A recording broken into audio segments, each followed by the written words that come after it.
প্রতিদিন তেল মশলা জাতীয় খাবার না খেয়ে চট জলদি তাও আবার সম্পূর্ণ তেল ছাড়া তৈরি করে ফেলুন ব্রেকফাস্ট বা ডিনারের এই রেসিপিটি। বাচ্চা থেকে বড় সকলেরই একটা কেন 10টা খেলেও মন ভরবে না, এতটাই টেস্টি হয় খেতে। নমস্কার বন্ধুরা, শ্বশুর বৌমা রান্নাঘর অ্যান্ড ব্লগ চ্যানেলে সকলকে স্বাগত।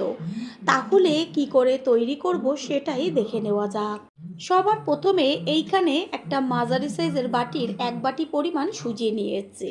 এবার একটা বড় বোলের মধ্যে সম্পূর্ণ সুজিটাকে দিয়ে দেব। আর যখন এই টিফিন রেসিপিটি তৈরি করবেন একটু বেশি পরিমাণ তৈরি করবেন, না হলে দেখবেন ভাগে পাবেন না। এইখানে দিয়ে দিচ্ছি ওই বাটিরই হাফ বাটির থেকে একটু বেশি পরিমাণ টক দই। এবার চামচের সাহায্যে সুজি আর টক দই ভালো করে মিশিয়ে নেব। মিশিয়ে নেওয়াটা একটু সময় নিয়ে করবেন যেন ভালোভাবে সুজির মধ্যে দইটা মিশে যায়। সামান্য ওই বাটিটা ধুয়েই একটু জল দিয়ে দিচ্ছি, একদম শুকনো শুকনো হয়ে গেছিলো।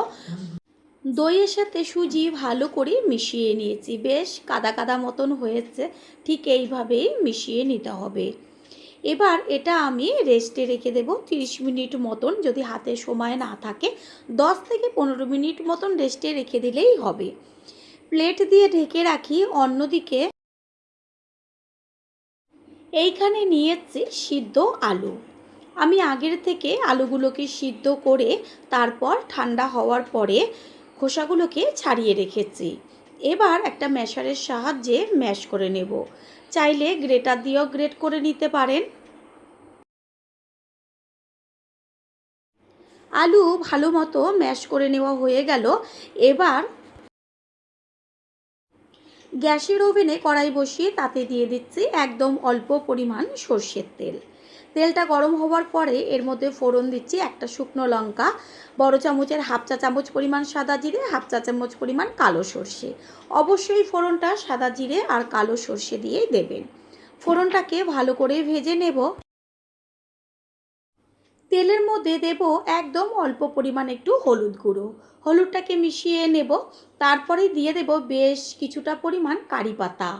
এই যে কারি পাতাটা তেলের মধ্যে দেওয়া হলো, হলুদ দেওয়ার কারণে তেলটা চারদিকে ছিটবে না, না হলে সর্ষে আর কারি পাতা দুটোই চারদিকে ছিটে যেত। ভালো করে ভেজে নেব তেলের মধ্যে, আর খেয়াল রাখবেন যেন কালো কালো না হয়ে যায়। কারি পাতাটা ভাজা হয়ে গেছে, সুন্দর একটা মিষ্টি গন্ধ বেরোচ্ছে। এই পর্যায়ে এর মধ্যে দিয়ে দেব কুচিয়ে নেওয়া পেঁয়াজ। পেঁয়াজটাকে তেলের মধ্যে ভেজে নেব।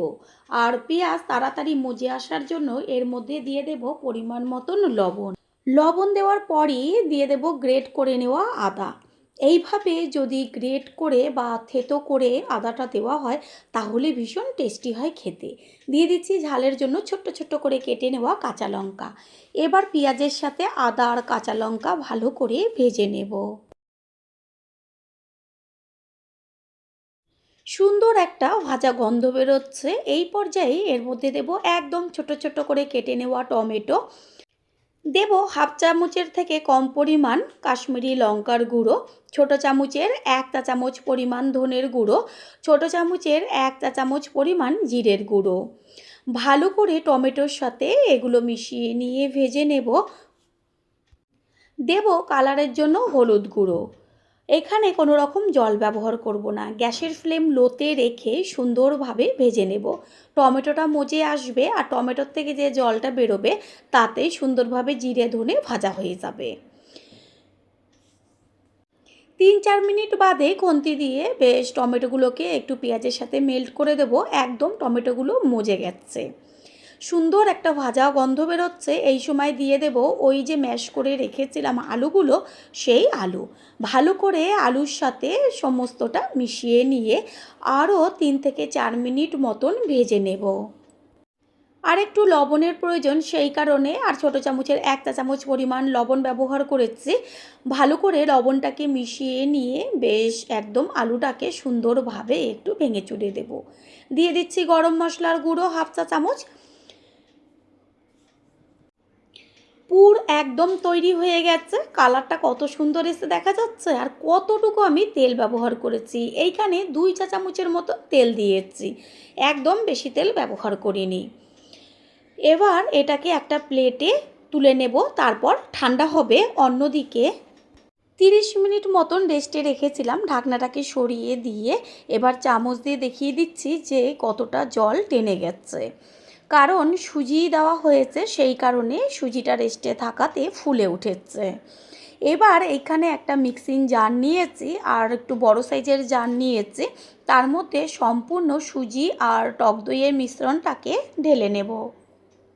যেই বাটি করে আমি সুজি নিয়েছিলাম সেই বাটিরই 1 বাটি পরিমাণ ভাত আমি এর মধ্যে দিয়ে দিলাম। ভাতটা তো আগেই তৈরি হওয়া ছিল। এবার ওই যে পাত্রটা ধুয়ে জলটা দিয়ে দেব। ভাতের পরিবর্তে আপনারা আতপ চাল ভিজিয়েও এটা পেস্ট করে নিতে পারেন বা আতপ চালের গুঁড়ো দিয়েও তৈরি করতে পারেন। পেস্ট হয়ে গেছে। আর একটা কথা, পেস্ট করার সময় বেশি জল একদমই ব্যবহার করবেন না, একদম অল্প পরিমাণ জল। দেখাই গেছিলো যে আমি কতটুকু জল ব্যবহার করেছিলাম। এবার সম্পূর্ণ পেস্টটাকে আমি একটা বড় পাত্রের মধ্যে ঢেলে নেব। দেব পরিমাণ মতন লবণ। এখানে আমি ছোটো চামচের 1 চা চামচ পরিমাণ লবণ ব্যবহার করেছি। একটা হ্যান্ড উইন্সের সাহায্যে ব্যাটারটাকে ভালো করে ফেটিয়ে নেব। এইখানে আমি কোনো রকম বেকিং পাউডার, বেকিং সোডা বা ইনো কিচ্ছু ব্যবহার করিনি। কোনো কিছু ব্যবহার করতে হবে না। ওই যে টক দই দেওয়া হয়েছে তাতেই কতটা ফ্লাফি হয়েছে সেটা দেখাই যাচ্ছে। একটু সময় নিয়ে ভালো করে ফেটিয়ে নিতে হবে। যত ভালো এটা ফেটানো হবে ততই কিন্তু বেশ টিফিনগুলো একদম ফুলে উঠবে। পুরনো বন্ধুদের সবসময় আমাদের পাশে এইভাবে ভালোবেসে থেকে এগিয়ে নিয়ে যাবার জন্য অনেক অনেক ভালোবাসা। এখানে আলুর পুরটা ঠান্ডা হয়ে গেছে। এবার হাতের মধ্যে অল্প অল্প করে কিছুটা পুর নিয়ে তারপরে আঙুল দিয়ে বেশ চ্যাপটা চ্যাপটা করে নেব। এইভাবে সবগুলো তৈরি করে নিয়ে ফিরে আসছি। এইখানে নিয়েছি ইডলি মেকার। টিফিনটা আমি এই ইডলি মেকারে তৈরি করব। এর আগে আমি একটা ভিডিও দিয়েছিলাম, সেটা হচ্ছে বাটির মধ্যে রেখে। সেটার আমি লিঙ্কটা ডেসক্রিপশানে দিয়ে দেব, আপনারা চাইলে দেখে নিতে পারেন। হাতের কাছে যদি এই ইডলি মেকার না থাকে তাহলে এই যে দেখিয়ে দিচ্ছি এরকম ছোট ছোট বাটি নিয়ে তার মধ্যে হালকা তেল ব্রাশ করে এবার ব্যাটার দিয়ে তারপরে ভাপিয়ে নেবেন। একটা যে কোনো পাত্রের মধ্যে জল নিয়ে ভাপিয়ে নেবেন। এবার এই যে ব্রাশের মধ্যে আমি 1 ফোঁটা সাদা তেল নিয়ে এবার ইডলি মেকারের সমস্ত বাটিগুলোর গায়ে ভালো করে তেল মাখিয়ে নেব। তেলটা না মাখালে পরে লেগে যাবে, সেই কারণে তেলটা মাখিয়ে নেওয়া। দেখাই গেল যে 1 ফোঁটা তেল দিয়ে আমি সমস্ত বাটিগুলো ব্রাশ করে নিচ্ছি। এখন টিফিনটা তৈরি করব, সেই কারণে আরেকটু ভালো করে ফেটিয়ে নিচ্ছি। আর ব্যাটারটা যেন পাতলা না হয়ে যায়, ঠিক এরকম ঘন করে ব্যাটারটাকে তৈরি করতে হবে। ব্যাটারটা আমি হাতায় তুলে দেখিয়ে দিচ্ছি কতটা ঘন বা কতটা পাতলা করতে হবে। দেখাই যাচ্ছে যে একদম ঘন, হাতার পেছনে সুন্দর একটা মোটা লেয়ার পড়েছে। এইবার 1 হাতা করে ব্যাটার নিয়ে অল্প অল্প করে বাটির মধ্যে দিয়ে দেব। একদম প্রথমে ভরে দেবেন না, অল্প করে ব্যাটার দেব। অল্প করে ব্যাটার দিয়েছি। এবার ওই যে আলুর পুরটা চ্যাপটা করে রেখেছিলাম সেইগুলো ব্যাটারের ওপরে দিয়ে আবারও হাতায় করে কিছুটা ব্যাটার নিয়ে ওপরে পুরো ঢেকে দিতে হবে। খেয়াল রাখবেন যেন বাটিটা সম্পূর্ণ ভরে না যায়। আর যদি বাটি করে করেন তাহলে ঠিক এই পদ্ধতিতেই করবেন। প্রথমে ব্যাটার দেবেন, তারপরে পুর দেবেন, আবারও পুরটাকে ঢেকে দেবেন। একটা তো করে নিয়েছি, আর একটা একই রকমভাবে করে নেব। প্রথমবার যারা আমাদের চ্যানেল ভিজিট করছেন তাদের আন্তরিক শুভেচ্ছা ও অনেক ভালোবাসা। আমাদের রেসিপিগুলো যদি ভালো লেগে থাকে সাবস্ক্রাইব করে দেওয়ার অনুরোধ রইল ও পাশে থাকা বেল আইকনে ক্লিক করলে পরবর্তী ভিডিওগুলো সবার আগে আপনাদের কাছে পৌঁছে যাবে। প্রত্যেকটা বাটির মধ্যে ভরে দিয়েছি ব্যাটার পুর সমেত। এবার গ্যাসের ওভেনে আমি যে ইডলি মেকারের নিচে যে বাটিটা থাকে তার মধ্যে দিয়েছি জল। এরপর এই যে বাটির ওপরে যে দুটো স্ট্যান্ড আছে সেগুলোকে আস্তে করে দিয়ে দেব। প্রথমে একটা স্ট্যান্ড বসিয়ে দিয়েছি, তারপর আর একটা স্ট্যান্ড আছে একইভাবে বসিয়ে দেব। ইডলি মেকারে করলে কি হয়, একদম একসাথে অনেকগুলো অল্প সময়ে তৈরি হয়ে যায়। এবার ঢাকনাটা আটকে দেব, আর বাটির মধ্যে করে দিলে একটু সময় লাগবে।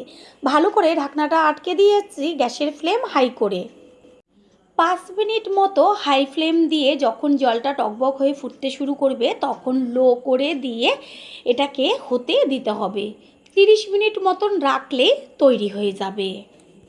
15 থেকে 20 মিনিট বাদে ঢাকনাটা সরিয়ে দিয়ে দেখিয়ে দিচ্ছি যে কত সুন্দর ফুলে উঠেছে, যেন মুখটা ফেটে ফেটে যাচ্ছে। 15 মিনিট বাদে যে খুলে দেখিয়ে দিলাম, আবারও কিন্তু ঢাকনাটা ঢেকে দিতে হবে। এইভাবে টোটাল 30 মিনিট রাখলে তৈরি হয়ে যাবে টিফিনগুলো। বন্ধুরা, আপনারা যে যেইখান থেকে ভিডিওটি দেখছেন অবশ্যই কমেন্টের মাধ্যমে জানাবেন। আপনাদের ধন্যবাদ জানাতে পারলে সত্যিই আমরা ভীষণ ভীষণ আনন্দিত হব। আপনাদের করা কমেন্টসগুলো পেয়ে আমরা এতটাই উৎসাহিত হই পরের ভিডিওগুলো তৈরি করার জন্য। ঢাকনা চাপা দিয়ে 30 মিনিট রেখে দিয়েছিলাম, তারপরে তো 30 মিনিট বাদে গ্যাস অফ করে আরও আমি 10 মিনিট রেখে দিয়েছিলাম। এটা ঠান্ডা হয়ে গেছে। এবার ঢাকনাটা তুলে সম্পূর্ণ লুকটা দেখিয়ে দিচ্ছি। স্ট্যান্ডগুলোকে আস্তে করে তুলে নেব। টিফিনটা তো ঠান্ডা হয়ে গেছে, আঙ্গুল দিয়ে আমি একটু সাইডটা দেখে নিচ্ছি কত সুন্দর উঠে আসছে। কিচ্ছু লাগবে না, শুধু চামচের সাহায্যে একটু খোঁচা দিয়ে আস্তে করে তুলে নিলেই প্রত্যেকটা টিফিন উঠে আসবে বাটিগুলোর থেকে। ওই যে প্রথমে একটু তেল ব্রাশ করে নিয়েছিলাম, দেখাই গেল যে তেল ছাড়া কিভাবে দুর্দান্ত টেস্টি একটা টিফিন রেসিপি তৈরি হয়ে যায়। দেখাই যাচ্ছে যে বাটির থেকে টিফিনগুলো কত সুন্দর উঠে আসছে, আর পেছনটা বেশ একদম ফুটো ফুটো জালিদার হয়ে গেছে। ভেতরে পুর আর ওপরে নরম তুলতুলে। এগুলো ঘন্টার পর ঘন্টা যদি বাইরে থেকে যায় এতটাই নরম, একটুও কিন্তু শক্ত হবে না। একটা টিফিনকে ভেঙে দেখিয়ে দিচ্ছি যে ভেতরে পুরগুলো কত সুন্দর দেখা যাচ্ছে। প্রত্যেকটা টিফিনকেই আমি তুলে নিয়েছি। তৈরি হয়ে গেল আজকের রেসিপি। আশা করি রেসিপিটি ভালো লাগলো, আর যদি ভালো লেগে থাকে একটা লাইক, কমেন্টস, পারলে একটা শেয়ার করে অবশ্যই জানাবেন। আপনাদের করা একটা লাইক ও লাইকের পাশে থাকা হাইপ আর একটা শেয়ার আমাদের কাছে অনেক অনেক গুরুত্বপূর্ণ। All friend, thanks for watching my video. আপনারা সকলে ভালো থাকবেন, সুস্থ থাকবেন। আবারও দেখা হবে অন্য কোনো রেসিপির এপিসোডে। নমস্কার বন্ধুরা, শ্বশুর বৌমা রান্নাঘর অ্যান্ড ব্লগ চ্যানেলে সকলকে স্বাগত। আজ শেয়ার করব একদম অল্প সময়ে হাতের কাছে থাকা 2-1টা মশলা দিয়ে চটপটা আলুর একটা রেসিপি, যেটা নাকি গরম গরম ভাত, রুটি, লুচি, পরোটা সমস্ত কিছুই একদম জমে যাবে। তাহলে কি করে তৈরি করব সেটাই দেখে নেওয়া যাক। প্রথমেই এইখানে আমি আগের থেকে আলু সিদ্ধ করে রেখেছি। এবার আলুর খোসাগুলোকে ছাড়িয়ে নেব। সবকটা আলুর গায়ের থেকে খোসাগুলো ছাড়িয়ে নিয়েছি। কাঁচা আলু দিয়ে তো অনেক রকম আলুর রেসিপি তৈরি করেছেন, তবে একবার ঠিক এই পদ্ধতিতে সেদ্ধ আলু দিয়ে রেসিপিটি তৈরি করে দেখুন। গ্যারান্টি দিয়ে বলতে পারি এর স্বাদ মুখের থেকে যাবে না। আলুগুলোকে বেশ একটু হাত দিয়ে ভেঙে নেব, যেহেতু সিদ্ধ, আর একদম গুঁড়ো গুঁড়ো করব না, একটু বেশ বড় বড় টুকরো থাকবে সেইভাবেই আলুগুলোকে ভেঙে নেব।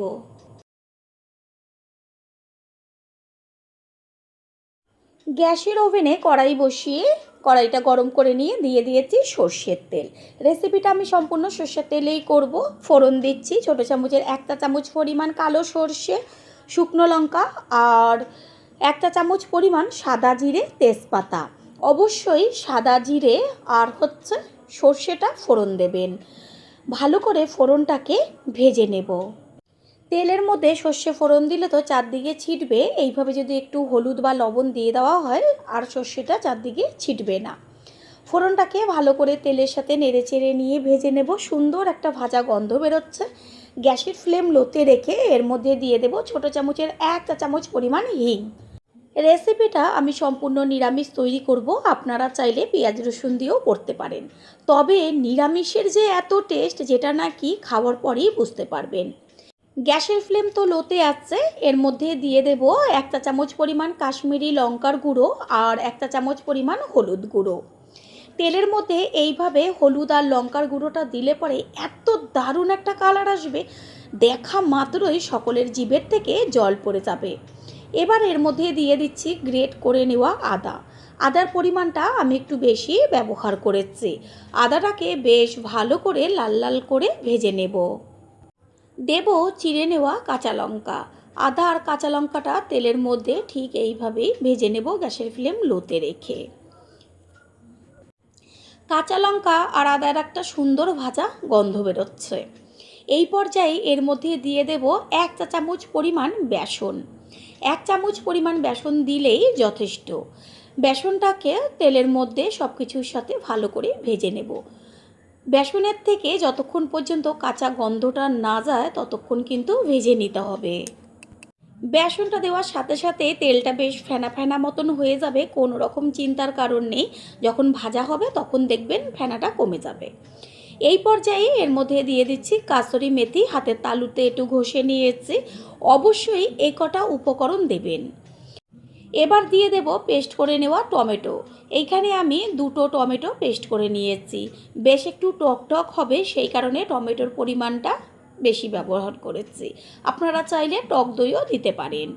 ভালো করে মিশিয়ে নেব টমেটোর কাঁচা গন্ধটা যাওয়া পর্যন্ত। তার সাথেই দিয়ে দেব 1 চা চামচ পরিমাণ জিরের গুঁড়ো, 1 চা চামচ পরিমাণ ধনের গুঁড়ো। ভালো করে মিশিয়ে নেব, আর মশলাটা যেন পুড়ে না যায় সেই কারণে দিয়ে দেব জল। জলটা দিয়ে গ্যাসের ফ্লেম হাই করে ভালো করে কষিয়ে নেব। দেব স্বাদ অনুযায়ী লবণ। লবণটাকে মিশিয়ে নিয়ে এবার মশলাটা কষানো হতে থাক। আর এই সময় এত সুন্দর একটা গন্ধ বেরোয়, চারদিক ম করে। আরেকটু লবণের প্রয়োজন, সেই কারণে আরেকটু পরিমাণ লবণ ব্যবহার করেছে। লবণটাকে মিশিয়ে নিয়েছে। পুরনো বন্ধুদের সবসময় আমাদের পাশে এইভাবে ভালোবেসে থেকে এগিয়ে নিয়ে যাবার জন্য অনেক অনেক ভালোবাসা।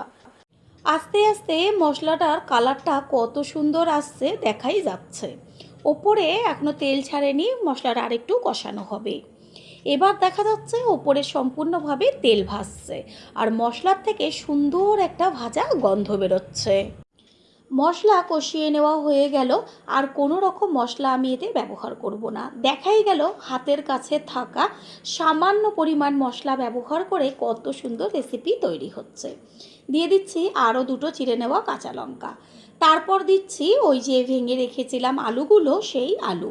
মশলার সাথে আলুটাকে ভালো করে মিশিয়ে নিয়ে আরও 2 থেকে 3 মিনিট মতন মশলাটা আলুর সাথে কষিয়ে নেব। প্রথমবার যারা আমাদের চ্যানেল ভিজিট করছেন তাদের আন্তরিক শুভেচ্ছা ও অনেক ভালোবাসা। আমাদের রেসিপিগুলো যদি ভালো লেগে থাকে সাবস্ক্রাইব করে দেওয়ার অনুরোধ রইল, ও পাশে থাকা বেল আইকনে ক্লিক করলে পরবর্তী ভিডিওগুলো সবার আগে আপনাদের কাছেই পৌঁছে যাবে। মশলার সাথে আলুটা ভালো মতন কষিয়ে নিয়েছি। এবার এর মধ্যে দিয়ে দিচ্ছি গ্যাসের ফ্লেম হাইতে রেখে উষ্ণ গরম জল। জলের সাথে ভালো করে মশলাটাকে মিশিয়ে নেব। আর জলের পরিমাণটা একটুখানি বেশি দেব, কারণ আলু তো জলটা অনেকটাই টেনে যাবে। বেশ একটু গ্রেভি থাকবে, সেই পর্যায়ে নামাতে হবে। ভালো করে টকবক করে ফুটিয়ে নিয়েছি। এবার একটা ঢাকনা চাপা দিয়ে দেব। দেখাই গেল যে কত চট জলদি রেসিপিটি তৈরি হয়ে যাচ্ছে। বন্ধুরা, আপনারা যে যেইখান থেকে ভিডিওটি দেখছেন অবশ্যই কমেন্টের মাধ্যমে জানাবেন। আপনাদের ধন্যবাদ জানাতে পারলে সত্যিই আমরা ভীষণ ভীষণ আনন্দিত হব, কারণ আপনাদের করা কমেন্টসগুলো পেয়ে আমরা এতটাই উৎসাহিত হই পরের ভিডিওগুলো তৈরি করার জন্য। দেখাই যাচ্ছে যে কতখানি ঝোল রয়েছে। এত ঝোল কিন্তু থাকবে না, কারণ এটা যখন ঠান্ডা হবে অর্ধেকের বেশি বসে যাবে, সেই কারণেই জলটা একটু বেশি দেবেন। এর মধ্যে দিয়ে দিচ্ছি 1 চা চামচ পরিমাণ গরম মশলার গুঁড়ো। গরম মশলার গুঁড়োটা দিয়ে মিশিয়ে নেব, আর সমস্ত কিছুর ব্যালেন্সটা ঠিক রাখার জন্য দিয়ে দেব একদম সামান্য একটু চিনি। চিনিটাকে মিশিয়ে নিয়ে তারপরে 1.5 থেকে 2 মিনিট মতন ফুটিয়ে গ্যাসটা অফ করে দেব। দেখাই যাচ্ছে কত ঝোল ছিল আর কতটা টেনে গেছে। গ্যাস অফ করে দিয়েছি। সবশেষে দিয়ে দিচ্ছি গাওয়া ঘি 2 চা চামচ পরিমাণ। ঘিটা দিয়ে মিশিয়ে নিয়ে তারপর একটা ঢাকনা চাপা দিয়ে দেব। যে কোনো দিন যে কোনো সময় একদম অল্প সময়ে এই রেসিপিটা তৈরি করে খেয়ে দেখবেন বা বাড়িতে অতিথি আসলে তাদের খাওয়াবেন, মুখের থেকে স্বাদ যাবে না। ঢাকনা চাপা দিয়ে দিয়েছিলাম, তারপর ঢাকনাটাকে সরিয়ে দিয়ে সম্পূর্ণ লুকটা দেখিয়ে দিলাম।